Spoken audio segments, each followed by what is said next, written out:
Welcome to Teja academy. మనం AP హిస్టరీకి సంబంధించి గతంలో ముఖ్యంగా ఆంధ్రులు ఎవరనే దాని మీద వైదిక మతం ఏం మాట్లాడింది అనగా ఋగ్వేదం క్రీస్తు పూర్వం 800వ సంవత్సరంలో ఋగ్వేదంలోని ఐత్రేయ బ్రాహ్మణం ఏం చెప్పింది, దాని తర్వాత మహాభారతం ఏం చెప్పింది, భాగవతం ఏం చెప్పింది, మనధర్మశాస్త్రం ఏం చెప్పింది, చరక సంహిత ఏం చెప్పింది అనేది గత వీడియోలో డీటెయిల్గా మాట్లాడుకోవడం జరిగింది. తర్వాత బౌద్ధ మతంలో ఉన్నటువంటి వివిధ రకాలైన జాతక కథలు, ముఖ్యంగా జాతక కథలు ఏం చెప్తాయంటే అంధకరత్త అనగా ఆంధ్ర భూభాగం అని పేర్కొనడం జరిగింది. సరే, ఈ భూభాగాన్ని కృష్ణా గోదావరి ప్రాంతాన్ని మంజీరా భూమని, వజ్రదేశమని, నాగలోకమని రకరకాల పేర్లతో మాట్లాడుకోవడం జరిగింది కూడా గతంలో మాట్లాడుకున్నాం. ముఖ్యంగా భారతదేశంలోనే అతి అద్భుతమైనటువంటి సుందరమైన శిల్పమైనటువంటి అమరావతి స్తూపంలో ముఖ్యంగా బుద్ధుని యొక్క ధాతువులు నిక్షిప్తం చేశారని మంజుశ్రీ మూలకల్ప అనేటువంటి గ్రంథం గురించి అధ్యయనం చేశాం. అదేవిధంగానే సింహళ గ్రంథమైనటువంటి దీపవంశం ఏం చెప్తుందంటే బుద్ధుని యొక్క దంతాన్ని అమరావతి స్తూపంలో పెట్టాలని కూడా మాట్లాడడం జరిగింది.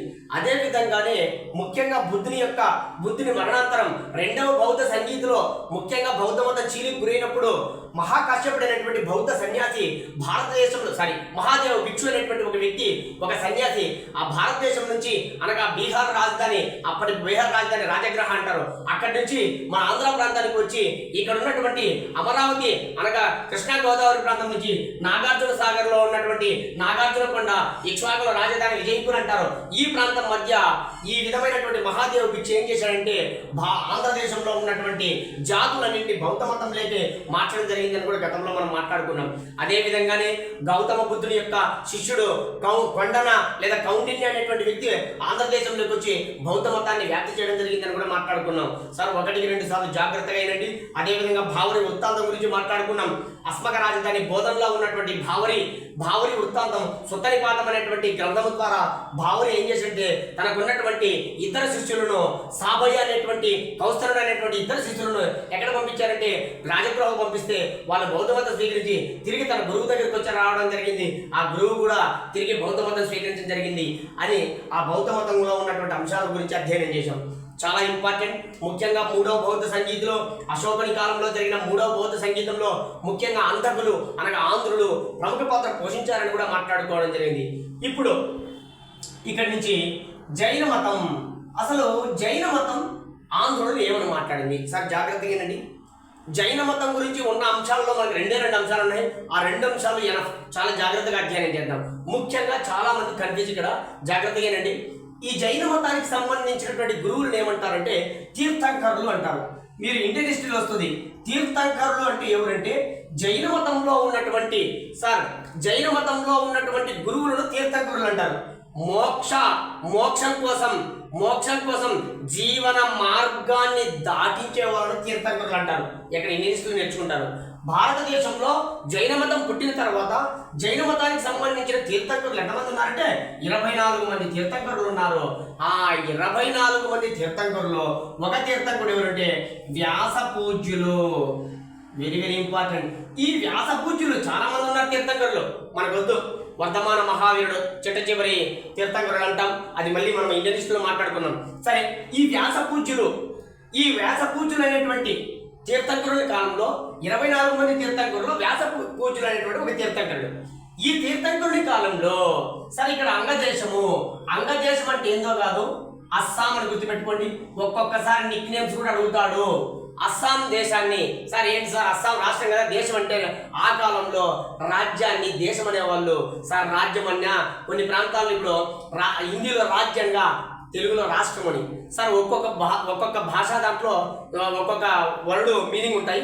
సార్ దేశం అంటే ఆ ప్రాంతముని, ఆ కాలంలో రాజుల కాలం కాబట్టి దాన్ని దేశం అనేవాళ్ళు.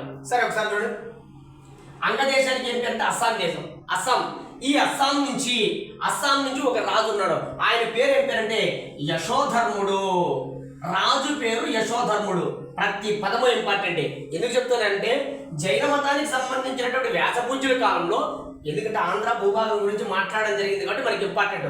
అంగదేశంలో రాజు ఉన్నాడు. ఆయన పేరు ఏం పేరంటే యశోధర్ముడు. ఈ అంగదేశం నుంచి యశోధర్ముడు అనే రాజు వ్యాసపూజ్యులు అనేటువంటి జైన మతం తీర్థంకుని కాలంలో డైరెక్ట్గా ఆంధ్ర ప్రాంతంలో ఉన్నటువంటి Bhattiprolu. Sir very very important. భట్టిప్రోల గురించి మనం తర్వాత వీడియోలో ఆంధ్రప్రదేశ్ హిస్టరీకి సంబంధించి చాలా ముఖ్యమైన పాయింట్స్ ఉన్నాయి, మళ్ళీ మాట్లాడదాం. జస్ట్ ఈ భట్టిప్రోలు కూడా ఇంకో పేరు ఉంది, దాని పేరు ప్రతిపాల నగరం. ప్రతిపాల నగరం అని కూడా అంటారు. భట్టిప్రోలుకు ప్రతిపాల నగరం అని కూడా అంటారు. ఒకటి జాగ్రత్త అర్థం చేసుకోండి. అస్సాం రాష్ట్రాన్ని ఏమో అంగరాష్ట్రం అంటారు, అంగదేశం అంటారు. దీనికి అస్సాం అని కూడా పేరు.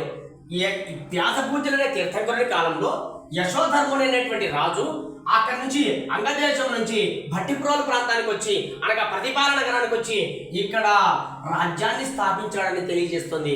ఆ తెలియజేస్తున్న గ్రంథం ఉంది, ఆ గ్రంథం పేరు జైన ధర్మామృతం. సార్ ఇది గ్రంథం పేరు సార్ జైన ధర్మామృతం. ఈ గ్రంథం పేరు. ఈ జైన ధర్మామృతం అనేటువంటి గ్రంథాన్ని ఎవరు రచించాడు? నయసేనుడు. నయసేనుడు అనేటువంటి వ్యక్తి ఏం చేశాడంటే ఈ జైన ధర్మామృతం అనే గ్రంథం రచించాడు. ఈ గ్రంథంలో ఒక కథ ఉంది. ఏం కథ అంటే అస్సాం రాష్ట్రము లేదా అంగదేశం నుంచి యశోధర్ముడు అనేటువంటి రాజు వ్యాసపూజ్యులు అనేటువంటి తీర్థంకరుని కారణంలో ఆంధ్ర భూభాగంలో ఉన్నటువంటి భట్టిప్రోలు నగరం అనగా ప్రతిపాల నగరానికి వచ్చి ఇక్కడ రాజ్యాన్ని స్థాపించాడని స్పష్టంగా నయసేనుడు అనేటువంటి వ్యక్తి రచించినటువంటి జైన ధర్మామృతం అనే గ్రంథంలో వివరించడం జరిగింది.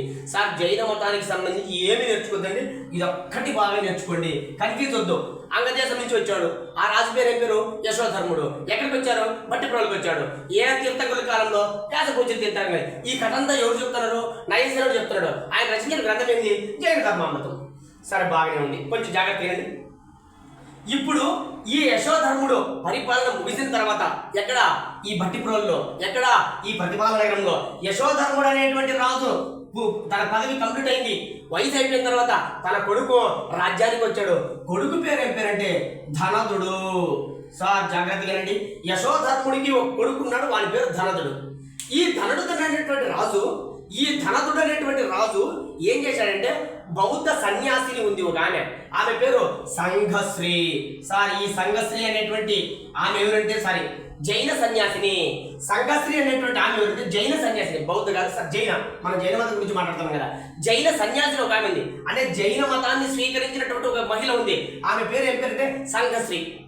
ఈ ధనదుడు ఏం చేశాడంటే, ఈ ధనదుడు ఎవరు? యశోధర్ముడు అనేటువంటి రాజు యొక్క కొడుకు. యశోధర్ముడు అనేటువంటి రాజు కొడుకు అయినటువంటి ధనదుడు ఏం చేశాడంటే ఆ కాలంలో ఉన్నటువంటి జైన సన్యాసి అయినటువంటి సంఘశ్రీ యొక్క కళ్ళును ఏం చేశాడంటే కళ్ళను పీకించడం జరిగింది, కళ్ళను పొడిపించడం జరిగింది, కళ్ళను తీసివేయించడం జరిగింది. వెంటనే ఈ సంఘశ్రీ ఈ ధనదుడి మీద శాపం ఇచ్చింది. ఒరే ధనదుడు అనగా రాజు అయినటువంటి యశోధర్ముడైన కుమారుడైనటువంటి ధనదుడిని ఈ సంఘశ్రీ శపించింది. నీ తర్వాత వచ్చినటువంటి 7 తరాల వాళ్ళు. సార్ ఇవన్నీ అవసరంలే, ఈ రాజులు ఎవరు, వాళ్ళ కొడుకు ఎవరు గుర్తుపెట్టుకోండి, వాడు ఎక్కడి నుంచి వచ్చాడో గుర్తుపెట్టుకోండి, ఇదంతా ఏ గ్రంథంలో కథ ఉందో గుర్తుపెట్టుకోండి.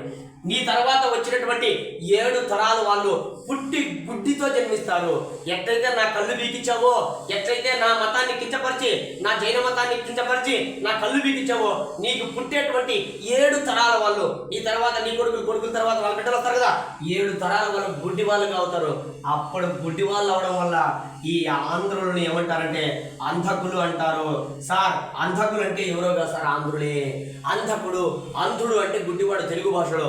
ఈ అంధకులే తర్వాత కాలంలో కాస్త పలుకుతూ అంటే తెలుగు భాష పరిణామం చెంది ఈ విధంగా ఆంధ్రులుగా మారిందని చాలా మంది చరిత్రకారుల అభిప్రాయం. మనకి ఎవరితో అభిప్రాయం గుర్తులేదు, అవసరం లేదు. ఇదో ఈ కథ అంతా గుర్తుపెట్టుకోవాలా. నయసేనుడు ఎవరు? జైన ధర్మామృత గ్రంథం ఒక కథ ఉంది. అంగదేశం నుంచి వచ్చాడు యశోధర్ముడు అనే రాజు. ఏ నగరానికి వచ్చాడు? భట్టిప్రోలుకి వచ్చాడు. దీనికి ప్రతిపాల నగరం అంటారు. వచ్చి రాజ్యాన్ని స్థాపించాడు. తర్వాత కొడుకు ధనదుడు. కానీ వీడేం చేశాడు? ఒక సంఘశ్రీ అనేటువంటి ఒక జైన సన్యాసి కళ్ళు బీకించడం జరిగింది. ఆమె శాపం ఇచ్చింది. ఒరే నీకు తర్వాత వచ్చాడు పుట్టే వాళ్ళందరూ 7 తరాలలో ఖచ్చితంగా పుట్టి గుడ్డుతో పుడతారా. ఆ గుడ్డి వాళ్ళు అవడం వల్ల వీళ్ళకి ఏం చెప్పి పేరు వచ్చిందంటే ఆ తర్వాత తరం వాళ్ళందరినీ అంధకులు అన్నారు. అంధకులే తర్వాత కాలంలో వాళ్ళు ఆంధ్రులుగా పరిణామం చెందారని చాలా మంది చరిత్రకారుల అభిప్రాయం. ఎవరి తీర్థంకుల కాలంలో సార్? వ్యాసపూజ్యులు. అదే విధంగా జైన మతంలో ఇంకొక గొప్ప వ్యక్తి ఉన్నాడు. ఆయన పేరు సార్ కళింగ రాష్ట్రము. సార్ మన పక్కనే ఉంది కళింగ అంటే ఏందో కదా, ఒడిశా రాష్ట్రము. మన ఆంధ్రప్రదేశ్ రాష్ట్రం తల మీద ఉంటది కళింగ రాష్ట్రము. సార్ కళింగ రాష్ట్రంలో చాలా ఇంపార్టెంట్. ఎన్నిసార్లు అడిగాడు కాంపిటీషన్ ఎగ్జామ్స్లో? ప్రముఖమైనటువంటి వ్యక్తి. ఈయన ఎందుకు ప్రముఖమైన వ్యక్తి అంటే నిజానికి పోతే ఏపీ హిస్టరీలో మాట్లాడుకోవాలా, ఇండియన్ హిస్టరీలో మాట్లాడుకోవాలా.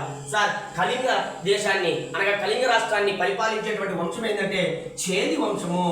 Very very important. ఈ చేది వంశానికి చెందినటువంటి చాలా చాలా ఇంపార్టెంట్. వీళ్ళ వంశం పేరు మహామేఘవాహన వంశం అని కూడా అంటారు. సార్ చేది వంశం అన్నా మహామేఘవాహన వంశం, మేఘవాహన వంశం అని కూడా అంటారు. ఈయన పేరేం పేరంటే కారవేలుడు. సార్ ఈయన కారవేలుడు అంటే ఎవరు గుర్తుపట్టారు? కళింగ కారవేలుడు అంటే బాగా గుర్తుకొస్తుంది. సార్ బ్రెయిన్ లో ఫీడ్ చేయాలా. చేది వంశము లేదా మేఘవాహన వంశానికి చెందినటువంటి కళింగ రాష్ట్రాన్ని పరిపాలిస్తున్నటువంటి కళింగ కారవేలుడుకి సమకాలికంగా అంటే కళింగ కారవేలుడు ఒక దగ్గర, శాతవాహన సామ్రాజ్యం ఒకవైపున, ఇద్దరు కూడా సమకాలికులుగా పరిపాలిస్తూ ఉన్నారు. ఇటువంటి నేపథ్యంలో కళింగ కారవేలుడు కళింగ రాష్ట్రంలో అద్భుతమైన జైన మతాన్ని ప్రోత్సహించాడు. అందుకోసమే ఆ జైన మతాన్ని ప్రోత్సహించే క్రమంలో ఆ జైన మత గ్రంథాలు ఏం చేశాయంటే ఆంధ్రుల గురించి కూడా ప్రస్తావించడం జరిగింది.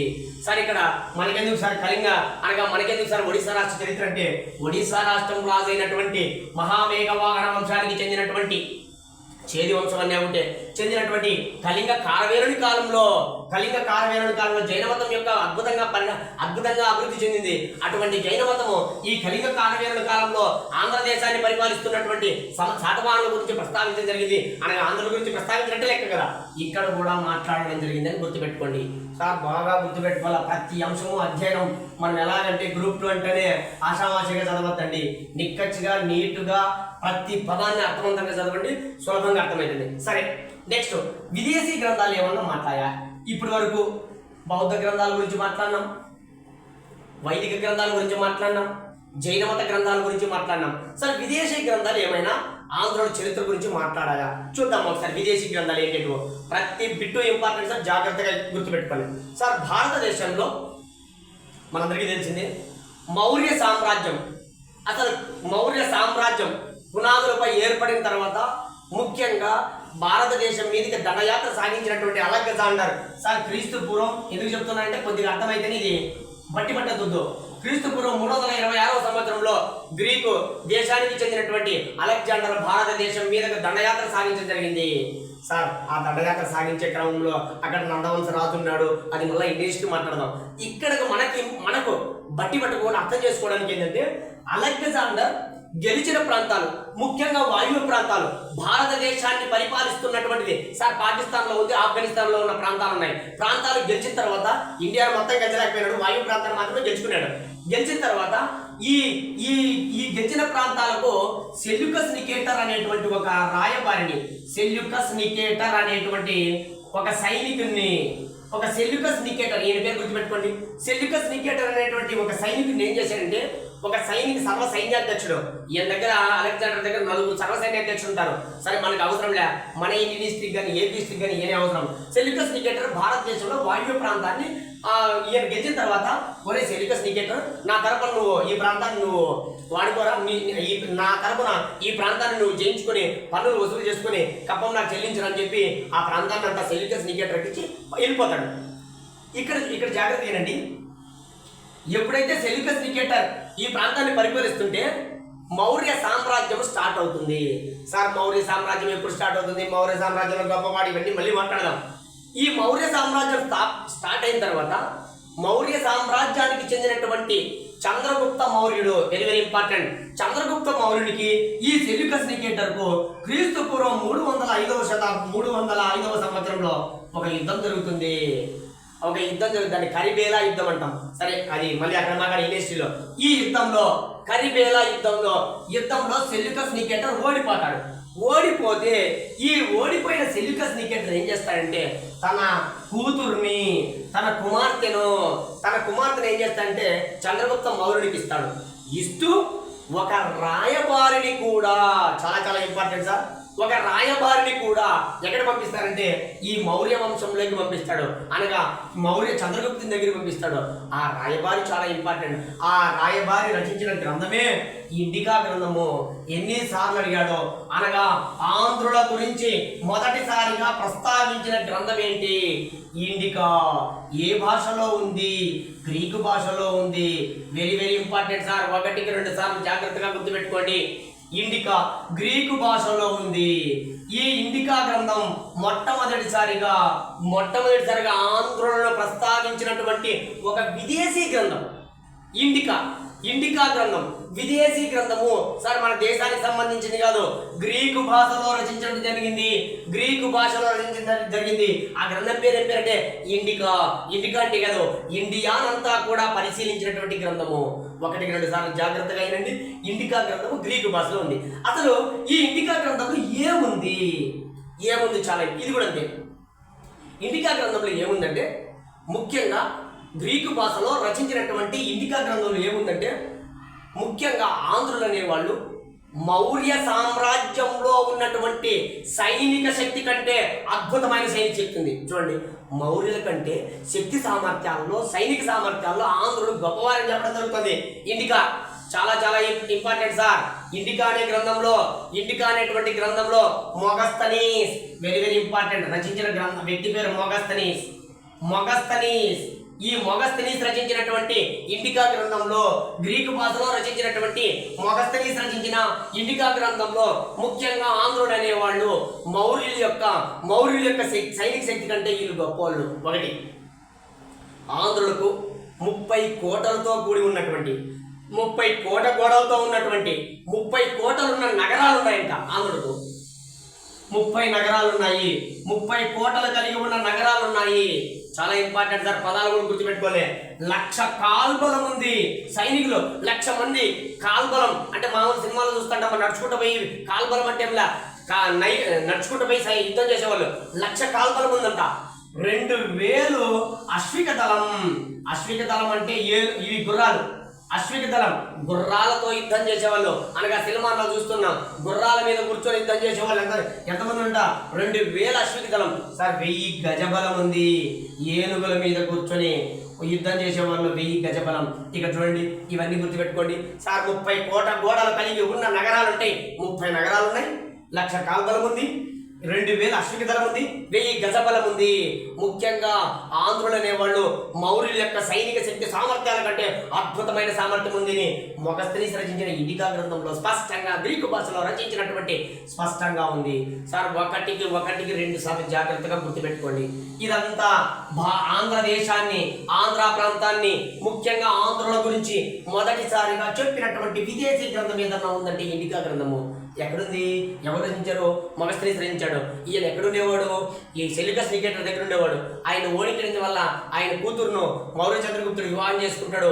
వచ్చి ఇక్కడ డౌట్ సార్, మౌర్య చంద్రగుప్తుని దగ్గర మొగస్తనీస్ వెళ్తే మన ఆంధ్ర గురించి ఎందుకు ప్రస్తావించారు సార్ అంటే, మౌర్య సామ్రాజ్యంలో ఆంధ్ర భూభాగము కలిసి ఉండేది, అనగా ఆంధ్ర భూభాగము మౌర్య సామ్రాజ్యంలో అంతర్భాగం సార్. గతంలో మాట్లాడేటప్పుడు అశోకుని యొక్క 13వ శిలాశాసనంలో ఆంధ్రుల ప్రస్తావన కలిగి ఉంది సార్. గుర్తుకుందా? అశోకుని శిలాశాసనాలు ఎక్కడ లభించాయి? కర్నూలు జిల్లాలో ఉన్నటువంటి రాజుల మందగిరి. గతంలో సార్ చెక్ చేసుకోండి, గత వీడియోలో చెప్పిన ఎర్రగుడి పాడు, దాంతో పాటుగా రాజుల మందగిరి అనే 2 ఊర్లలో అశోకుని శాసనాలు లభించాయి సార్. అశోకుని శాసనాలు లభించాయంటే అర్థమైంది, అశోకుడు ఆంధ్ర భూభాగంలో పరిపాలించడం దాని అర్థము. ఈ విధంగా ఆంధ్రులు మౌర్య సామ్రాజ్యంలో భాగం కాబట్టి ఆంధ్రుల గురించి ఖచ్చితంగా ప్రస్తావించుంటారు మొగస్తనీస్. గుర్తుపెట్టుకోండి సార్. ఈ ఇండికా గ్రంథాన్ని ఆధారంగా చేసుకుని ఏరియన్ అనేటువంటి ఇంకొక వ్యక్తి, ఏరియన్ ఆయన పేరు సార్. ఎట్లయితే మొగస్తనీస్ ఉన్నాడో అదే విధంగా ఏరియన్ అనే వ్యక్తి ఇంకొక ఇండికా గ్రంథాన్ని కూడా రచించాడు. ఈ గ్రంథంలో కూడా ఆంధ్రులకు 30 నగరాలు ఉన్నాయి. ఆంధ్రుల్లో 118 తెగలు ఉన్నాయి సార్. ఆంధ్ర అంటే ఒకే తెగ కాదు, దాంట్లో 118 తెగలు ఉన్నాయంట. మరి ఆ కాలంలో ముఖ్యంగా ఈ కులాలనే తెగలుగా భావించి ఉండవచ్చని చరిత్రకారుల యొక్క అభిప్రాయం. మరి దాని గురించి పూర్తి సమాచారం లేదు కాబట్టి మనం ఇలాగే గుర్తుపెట్టుకున్నాం. ఎందుకంటే అత్యధిక మంది చరిత్రకారులు తెగలుగా ఉన్నారు అని నమ్ముతున్నారు. అనగా ఆంధ్రులకు ఏని చెప్పినట్టు 30 కోట గోడలు గల నగరాలు ఉన్నాయి. ఆంధ్రులు ఎట్లాంటి వాళ్ళంటే 118 తెగలతో ఉన్నారని చెప్పి ఏరియన్ రచించినటువంటి ఇండికా గ్రంథంలో కూడా స్పష్టంగా తెలియజేయడం జరిగింది. 1-2 సార్లు జాగ్రత్తగా విదేశీ గ్రంథాల్లో సార్ ఇండికాను మర్చిపోకూడదు, ఏరియన్ గ్రంథాన్ని కూడా మర్చిపోకూడదు. ఎందుకోసం అంటే విదేశీ గ్రంథం ముఖ్యంగా ఆంధ్రుల గురించి ప్రస్తావించిన మొట్టమొదటి విదేశీ గ్రంథం ఏంటంటే ఇండికా, మొగస్థనీస్ రచించినటువంటి గ్రంథం. కాబట్టి గుర్తుపెట్టుకోవాలా, ఏరియన్ చెప్పింది కూడా గుర్తుపెట్టుకోవాలి. సార్ నెక్స్ట్ ఇంకా విదేశీ గ్రంథాల్లో క్రీస్తు శకం 7వ శతాబ్దంలో చైనా నుంచి వచ్చినటువంటి సార్ హుయన్ సాంగ్, ఆయన పేరు బాగా బ్రెయిన్లో ఫీడ్ చేయాలా. హుయన్ సాంగ్ ఈ చైనా ప్రాంతం నుంచి దాదాపుగా 3 సన్యాసులు భారతదేశానికి వస్తారు. ఈయన్ను యాత్రికుల రారాజు అని కూడా అంటారు సార్, యాత్రికుల రారాజు అంటాడు. ఈ హుయన్ సాంగ్ కూడా ముఖ్యంగా మనం ఏపీస్లోనే మాట్లాడతాం. ముఖ్యంగా కుబ్జా విష్ణువర్ధనుడు సార్, విష్ణువర్ధనుడు చాలా ఇంపార్టెంట్. ఈ కుబ్జా విష్ణువర్ధన కాలంలో ఈ హుయన్ సాంగ్ అనేటువంటి వ్యక్తి మన ఆంధ్ర ప్రాంతాన్ని వస్తాడు. అక్కడ కేంద్రంలో అనగా ఢిల్లీలో అయితే అనగా అక్కడ హర్షవర్ధన్ కాలంలో ఆ ప్రాంతాన్ని దాన్ని సందర్శించి ఆంధ్ర ప్రాంతానికి వచ్చి కుబ్జా విష్ణువర్ధన కాలంలో ఈ ప్రాంతాన్ని సందర్శించడం జరిగింది. అది మళ్ళీ మాట్లాడదాం. ఈయన కూడా ఆంధ్ర ప్రాంతం యొక్క ప్రస్తావన తెలియజేయడం జరిగింది. సార్ ఎక్కడెక్కడ తెలియజేయడం జరిగిందంటే హుయన్ సాంగ్ రచించినటువంటి గ్రంథాల్లో కూడా స్పష్టంగా ఆంధ్రుల గురించి చెప్పడం జరిగింది. ఈయన 7వ శతాబ్దంలో క్రీస్తు శకం 7వ శతాబ్దంలో హర్షవర్ధనుడు, మనందరికీ తెలిసింది భారతదేశాన్ని పరిపాలించిన చివరి హిందూ రాజు అంటే హర్షవర్ధనుడు. ఆ హర్షవర్ధన కాలంలో వచ్చినటువంటి హుయన్ సాంగ్ కూడా అక్కడి నుంచి కుబ్జా విష్ణువర్ధన కాలంలో ఆంధ్ర ప్రాంతానికి రావడం, ఆ వచ్చి ఈ హుయన్ సాంగ్ ఆంధ్రుల గురించి స్పష్టంగా ప్రస్తావించడం జరిగింది. దానితో పాటుగా ఇంకా ఉన్నాయి. ప్లీనీ అనేటువంటి ఒక వ్యక్తి ఏం చేశాడంటే, ప్లీనీ బాగా బ్రెయిన్లో ఫీడ్ చేయాలి సార్, 1-2 సార్లు గుర్తుపెట్టుకోవాలా. ప్లీనీ ఒక గ్రంథాన్ని రచించాడు. దాని పేరు న్యాచురల్ హిస్టరీ. ఎన్నిసార్లు అడిగాడు కాంపిటీషన్ ఎగ్జామ్స్లో, న్యాచురల్ హిస్టరీ. సార్ ఈ ప్లీనీ అనేటువంటి వ్యక్తి న్యాచురల్ హిస్టరీ 1-2 సార్లు చదవండి. ఈ ప్లీనీ అనేటువంటి వ్యక్తి న్యాచురల్ హిస్టరీ అనేటువంటి గ్రంథాన్ని రచించాడు. సార్ ఈ న్యాచురల్ హిస్టరీ అనేటువంటి గ్రంథంలో వెరీ ఇంపార్టెంట్ సార్, చాలా ఇంపార్టెంట్. ఈ ప్లీనీ రచించినటువంటి న్యాచురల్ హిస్టరీ అనేటువంటి గ్రంథంలో ముఖ్యంగా ఆంధ్రులు అనేవాళ్ళు వెరీ ఇంపార్టెంట్ సార్. ఆంధ్రులు అనేవాళ్ళు సేమ్ ఇండికా గ్రంథంలో ఎట్లుందో ఇక్కడ కూడా ఆంధ్రులు అనేవాళ్ళు మౌర్యుల యొక్క సైనిక శక్తి కంటే ఎక్కువ ఉంది. దానితో పాటుగా చాలా ఇంపార్టెంట్ సార్, ఆంధ్ర భూభాగానికి సంబంధించినటువంటి వస్త్రాలు వెరీ ఇంపార్టెంట్. ఆంధ్ర భూభాగానికి సంబంధించి నూలు వస్త్రాలు ప్రత్యేకము ప్లస్ పట్టు వస్త్రాలు ప్రత్యేకము. ఆంధ్ర ప్రాంతంలో తయారైనటువంటి వస్త్రాలన్నీ కూడా ముఖ్యంగా ఐరోపా దేశానికి, అప్పుడు దేశాలంటే వాళ్ళు ఐరోపా ఖండం అనకూడదు, ఐరోపా ప్రాంతాలకు ఎగుమతులు జరిగేవి. తద్వారా ఐరోపా దేశాలకు సంబంధించిన బంగారం అంతా ఏంటి సార్, బంగారము అంటే ఇప్పుడైతే డాలర్ ఎట్టిస్తున్నామో మన దేశం నుంచి ఇతర దేశానికి ఎగుమతి చేస్తే వాళ్ళు మనకు డాలర్లు ఇస్తారు కదా, అప్పుడు బంగారంతో వ్యాపారం చేసేవాళ్ళు. ఎప్పుడైతే ఈ ఆంధ్రదేశంలో తయారైనటువంటి వస్త్రాలన్నీ కూడా ఐరోపా దేశానికి ఎగుమతి అయితే, ఐరోపా దేశం అంటే ఖండం అనుకోండి, ఐరోపా ఆ విధంగానే పలికేవాళ్ళు. అప్పుడు ఐరోపా ఖండానికి లేదా ఐరోపా దేశానికి ఎగుమతి అయితే వాళ్ళు బంగారం ఇస్తారు కదా. ఈ విధంగా ఐరోపా ఖండము ఐరోపా దేశంలో ఉన్న బంగారం అంతా కూడా ఆంధ్ర ప్రాంతంలోకి వస్తుందని ఈయన రచించినటువంటి న్యాచురల్ హిస్టరీ అనే గ్రంథంలో బాధపడిపోయినాడు. ఒరే ఆంధ్ర ప్రాంతానికి మొత్తం మన ఐరోపా దేశంలో ఉండే బంగారంతా ఆంధ్ర భూభాగంలోకి వెళ్ళిపోతుందని చెప్పి ఈ న్యాచురల్ హిస్టరీ అనే గ్రంథంలో చెప్పడం జరిగింది. దానితో పాటుగా మొగస్థనీస్ రచించిన ఇండికా గ్రంథంలో ఎట్లయితే ఆంధ్రులు మౌర్య సామ్రాజ్యంలో ఉన్న సైనిక శక్తి కంటే ఎక్కువ అన్నాడో, ఈయన కూడా అదే మాట మాట్లాడడం జరిగింది. సార్ జాగ్రత్తగా వినండి సార్. ఈ ప్లీనీ న్యాచురల్ హిస్టరీ క్రీస్తు శకం 1వ శతాబ్దానికి సంబంధించినది, 1వ శతాబ్దానికి సంబంధించినటువంటి గ్రంథం. మీరు గ్రంథాలు కూడా కొద్దిగా సంవత్సరాలు గ్రంథాలు కూడా చాలా ఇంపార్టెంట్, కొద్దిగా గుర్తు పెట్టుకోవాల్సిందే. తర్వాత ఇంకా పేరు తెలియని నావికుడు, ఆ గ్రంథంలో ముఖ్యంగా పేరు తెలియని నావికుడు, ఎక్కడ ఒక నావికుడు పేరు తెలియని నావికుడు ఏం చేశాడంటే ఒక గ్రంథం రచించడం జరిగింది సార్. దాని పేరు ఎర్ర సముద్రంపై దినచర్య. ఎర్ర సముద్రంపై దినచర్య. దీన్ని ఇంగ్లీష్లో ఏమంటామంటే Periplus of the Erythraean sea. Periplus of the Erythraean sea. దీన్ని తెలుగులో ఏమంటారంటే ఎర్ర సముద్రంపై దినచర్య. సార్ ఈ గ్రంథాన్ని ఎవరు రచించారో ఇంతవరకు చరిత్రకారులు ఎక్కడా కూడా గుర్తించలేదు.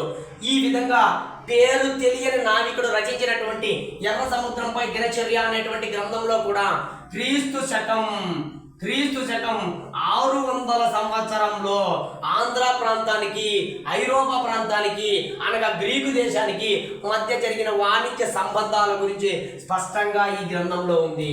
దాని పేరు Periplus of the Erythraean sea. Sir దీని తెలుగులో ఎర్ర సముద్రంపై దినచర్య అంటాం. ఇది పేరు తెలియని నావికుడు ఎవరు రచించారో తెలియదు, కానీ ఏ సంవత్సరానికి సంబంధించిందంటే క్రీస్తు శకం 600 సంవత్సరంలోది. ఆ సంవత్సరాల కాలంలో రచించినటువంటి ఈ గ్రంథంలో కూడా స్పష్టంగా ఆంధ్ర ప్రాంతం నుంచి వస్తువులు ఐరోపా దేశానికి ఎగుమతి, ఆంధ్రాకు ఐరోపాకు మధ్య వాణిజ్య సంబంధాల గురించి తెలియజేయడం జరిగింది. ప్లీనీ ఏమన్నాడు, తెలియని నావికుడు ఏం చెప్పాడు, హుయన్సాంగ్ ఏం చెప్పాడు, మొగస్త్రేస్ ఏం చెప్పాడు. సార్ చాలా చాలా ఇంపార్టెంట్. అదేవిధంగా ఏరియన్ ఏం చెప్పాడు, 1-2 సార్లు జాగ్రత్తగా ట్రేస్ అవుట్ చేసుకోండి విదేశీ గ్రంథాల్లో. ఎందుకంటే వాడు ఎక్కడైనా ప్రశ్న అడగచ్చు. వాడు ఏ రూపంలో ప్రశ్న అడిగినా మనం చేయడానికి సంసిద్ధంగా ఉండాలి. సరే, మరి ఇదంతా కూడా ఆంధ్ర జాతికి సంబంధించినటువంటి అంశాలు.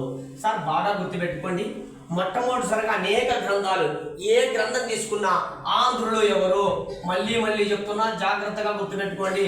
ఇప్పుడు ఎవరైనా 2025వ సంవత్సరంలో ఆంధ్రప్రదేశ్ అనగా భూభాగానికి సంబంధించిందని చాలా మంది అనుకుంటానే ఉంటారు.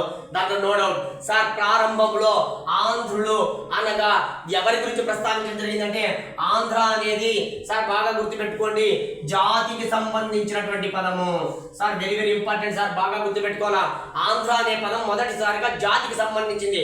ఎక్కడ గుర్తుకు తెచ్చుకోండి, క్రీస్తు పూర్వం 800 సంవత్సరంలో ముఖ్యంగా ఋగ్వేదంలోని ఐత్రేయి బ్రాహ్మణంలో సార్ విశ్వామిత్రుడి సంతతికి సంబంధించిన వాళ్ళు సార్ సునిరశపుని అనేవాడు యజ్ఞ పశువుగా తీసుకెళ్తే ఆయన ఆశ్రమానికి తీసుకెళ్తే తన 50 మంది కుమారులు వద్దు అంటే వెలనే ఏం చేశాడంటే ఆయన, ఒరే మీరందరూ కూడా వెళ్ళిపోండ్రా, వెళ్ళిపోయి ఆంధ్ర, శబర, పుండ్ర, పులింద వంటి జాతులతో కలిసి బతకండ్రా అంటే జాతి గురించి ప్రస్తావించడం జరిగింది మొట్టమొదటిసారిగా. అనగా మొట్టమొదటిసారి ఆంధ్రుల గురించి చెప్పడం జరిగింది. ఆంధ్ర భూభాగం గురించి కాదు సార్, ఆంధ్ర భాష కాదు సార్, డౌట్ పడద్దండి. ఆంధ్ర భాష ఉంది, తెలుగు భాష ఉంది, అది ఏంటి పరిణామం చెందింది మళ్ళా మాట్లాడతాం. ఇక్కడ ఆంధ్రులు అంటే మొదటిసారిగా ఆంధ్రులను రేపు ఈ క్రింది వన్లో సరే ఏనేది గుర్తించండి అంటాడు. చూడండి ఒక ప్రశ్న చూడండి. ఆంధ్రులను మొట్టమొదటిసారిగా భూభాగ పరంగా గుర్తించారు, తప్పు సార్. ఆంధ్రులను మొట్టమొదటిసారిగా భాషాపరంగా గుర్తించారు, తప్పు సార్.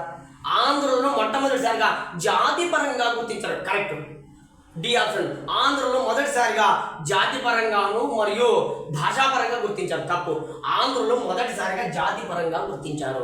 ఇక రెండవది చూడండి, రెండవది ఆంధ్రులను రెండవ దేనిగా గుర్తించడం జరిగిందంటే వెరీ వెరీ ఇంపార్టెంట్ సార్. ఎందుకంటే కన్ఫ్యూజ్ పడతారు మీరు, 100% కన్ఫ్యూజ్ పడతారు.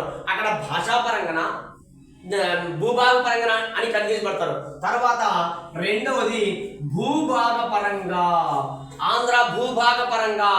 ఇక మూడవసారి లాస్ట్గా భాషాపరంగా గుర్తించడం జరిగింది. ఇది బిట్టు 1-2 సార్లు జాగ్రత్తగా గుర్తుపెట్టుకోండి సార్. గుర్తు పెట్టుకుంటేనే లేదంటే కన్ఫ్యూజ్ పడతారు. 1-2 సార్లు జాగ్రత్తగా గుర్తుపెట్టుకోండి. చూద్దాం ఒకసారి. సార్ మొట్టమొదటిసారిగా ఆంధ్రలో జాతిపరంగా గుర్తించారు, తర్వాత ఆంధ్ర భూభాగం గురించి ప్రస్తావించడం జరిగింది. ఇక చివరిసారిగా భాషాపరంగా గుర్తించడం జరిగింది. మరి ఆంధ్ర భాష ఏంటి అనేది మళ్ళీ మాట్లాడదాం. ఫస్ట్ జాతి పరంగా మాట్లాడే, ఇప్పుడు భూభాగం. మరి భూభాగం గురించి ఎక్కడ మాట్లాడాడు, ఎక్కడ ఏ గ్రంథాల్లో మాట్లాడో ఒకసారి చూద్దాం సార్. జాగ్రత్త ఏనండి సార్, జాగ్రత్తగా ఏనండి. భూభాగ పరంగా ఎక్కడైనా ఉందా, ఉంది. మొదటిసారిగా చాలా జాగ్రత్తగా గుర్తుపెట్టుకోండి, మొదటిసారిగా ఆంధ్ర భూభాగం అని ఎక్కడ మాట్లాడతారంటే జాగ్రత్తగా 1-2 సార్లు జాగ్రత్తగా సార్.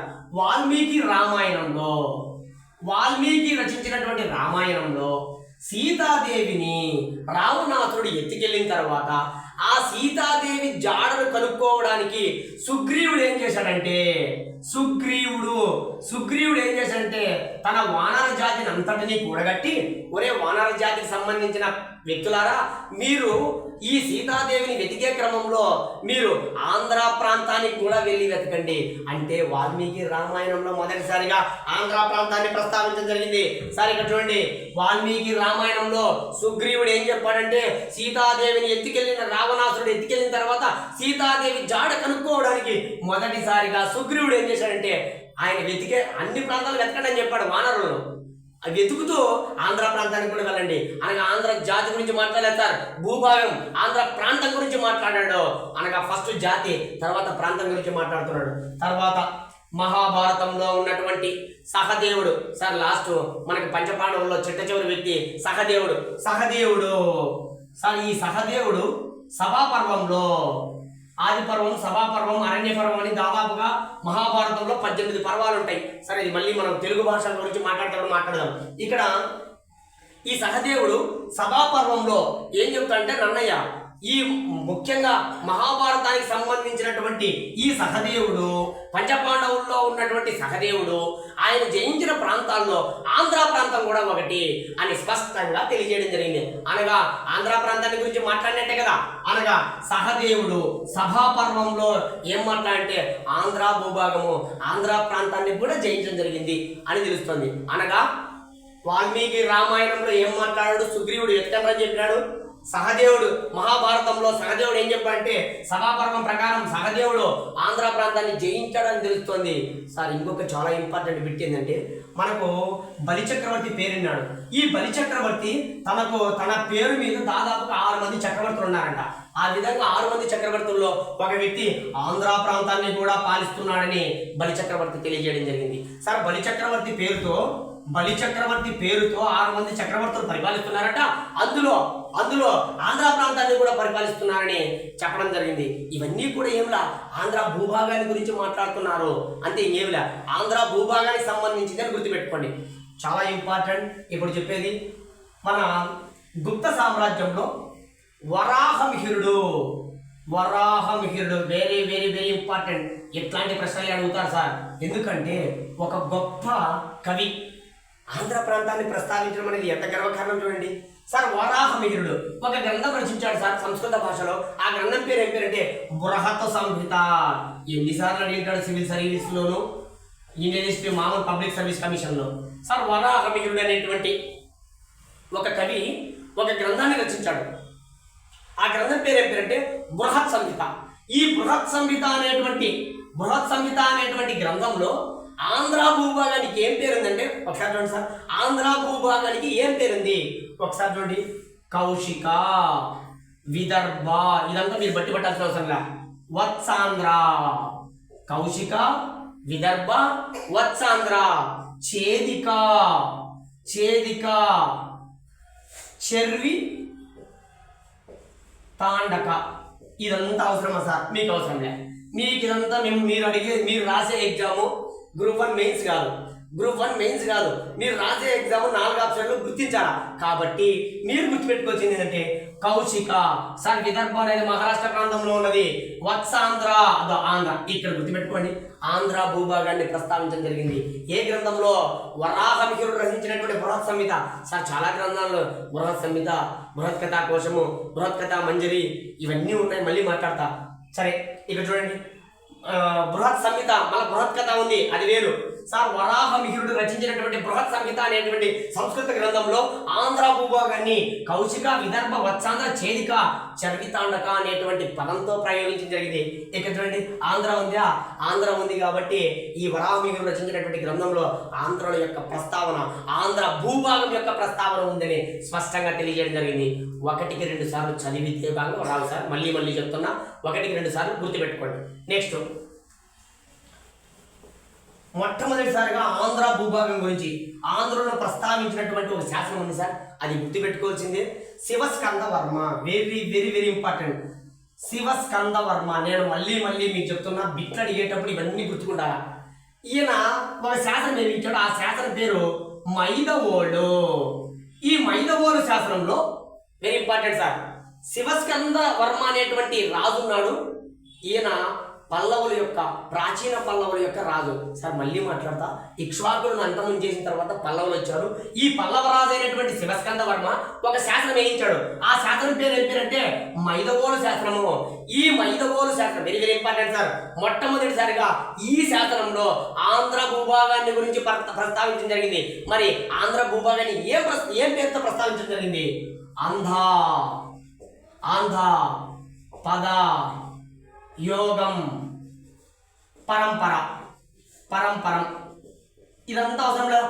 ఆంధ్ర పదయోగం పరంపరం అనేటువంటి పేరుతో సార్ ఆంధ్ర అంటే ఆంధ్రులు అనే చరిత్రకారుల యొక్క అభిప్రాయం. సార్ మైదవోలు శాసనంలో ఆంధ్రుల భూభాగాన్ని గురించి మొదటిసారిగా ప్రస్తావించిన శాసనం పేరు ఏం పేరంటే మైదవోలు శాసనం. ఈ మైదవోలు శాసనాన్ని ఎవరు వేయించారంటే ప్రాచీన పల్లవ చక్రవర్తి అయినటువంటి శివస్కందవర్మ వేయించినటువంటి ఈ మైదవోలు శాసనంలో ఆంధ్ర భూభాగాన్ని ఏం పేరుతో పిలిచారంటే ఆంధ్రాపద యోగం పరంపరం అనే పేరుతో ప్రస్తావించడం జరిగింది.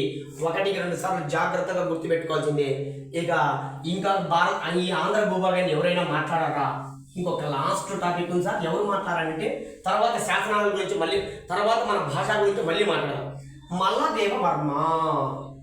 మల్లదేవ నందివర్మ సార్ ప్రతిదీ ఇంపార్టెంట్.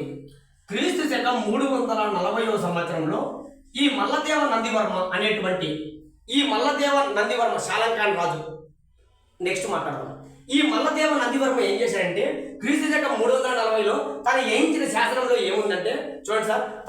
తన వేయించిన శాసనంలో మీరు బట్టి పట్టద్దండి. బట్టి పడితే రాదు, బట్టి పడితే రానే రాదు.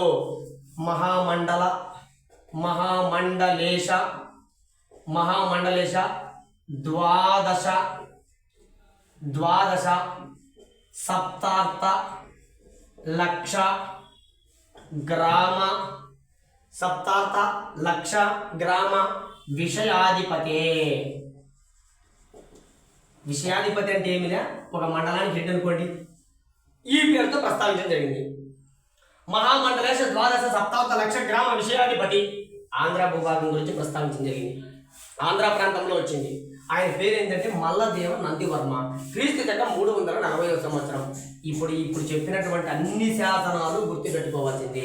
ఏమేమి శాసనాలు చెప్పినా ఇక్ష్వాకులను నాశనం చేసినటువంటి ఇక్ష్వాక రాజును చంపినటువంటి ప్రాచీన పల్లవుల్లో ఉన్నటువంటి శివస్కంద వర్మ మైదవోలు శాసనంలో ఆంధ్రాపద యోగం పరంపరం అనేటువంటి భాష అనేటువంటి ఆంధ్ర భూభాగాన్ని ప్రస్తావించడం జరిగింది. ముఖ్యంగా ఆంధ్రుల గురించి ప్రస్తావించిన మొట్టమొదటి శాసనం సార్. ఆంధ్రుల గురించి మొట్టమొదటిసారిగా విదేశీ గ్రంథం ఇండికా మొగస్ని రచించింది. ఆ విధంగా గుర్తుపెట్టుకోవాలా. అదే విధంగానే ముఖ్యంగా బృహత్ సంహిత అనేటువంటి గ్రంథంలో ముఖ్యంగా వరాహుని రచించినటువంటి సంస్కృత భాషా గ్రంథమైన బృహత్ సంహితలో ఏం మాట్లాడంటే కౌశిక, విదర్భ, వచ్చ, చేదిక, తర్వికాండక అనేటువంటి పదాన్ని ఉపయోగించడం జరిగింది. మల్లదేవ నందివర్మ సార్. నంది అంటే మనకు తెలిసిందే, ఈ ఎద్దు అనుకోండి సార్. లక్షాన్ని గుర్తుపెట్టుకోండి.